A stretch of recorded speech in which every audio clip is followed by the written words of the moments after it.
Retired General Jack Keane, Fox News strategic analyst, chairman of the Institute for the Study of War, and former vice chief of staff of the Army. General, good morning to you. I'm going to get your reflections on this day. I was thinking, how will 9/11 be remembered 80 years removed? And this was the 9/11 for the greatest generation when you look back on that, General. Your thoughts? Yeah, well, certainly. I mean, we honor the sacrifice that took place that day. I mean, it was a stunning event, to be sure. And as you noted, it was the vehicle that brought the United States into the war in Europe as well as in the Pacific. That was a calamity that killed close to 100 million people. Never anything like it in the history of mankind before. The United States bore a significant burden being in both theaters. But on that day, it was a Sunday morning for those who were involved. It was 7:55 in the morning. People are going to church, getting up, eating breakfast. Whether you're on a ship or on shore, likely a similar activity. And the Japanese came with 65 ships, 4 aircraft carriers. The principal attack weapon was aircraft bombers. They launched 353 aircraft. The focus was on the battleships that were in the port. They destroyed most of those. They killed 2,400 people thereabouts.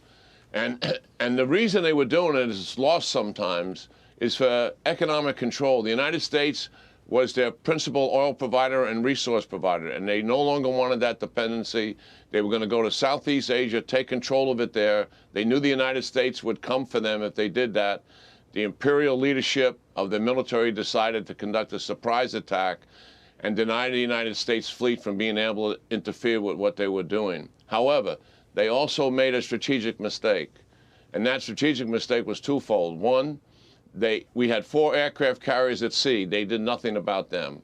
And 2, they did not destroy the naval industrial base. So we were able to recover much quicker than the Japanese military leadership thought.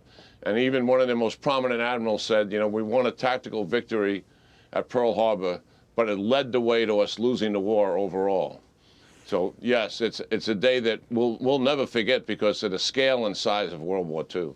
General, you no doubt have been able to meet many World War II veterans. What are some of the common characteristics that generation had?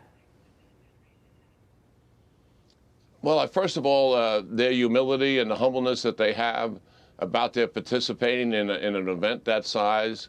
I mean, I think many people, it became a defining event in their lives, the sheer scale of what they were involved in.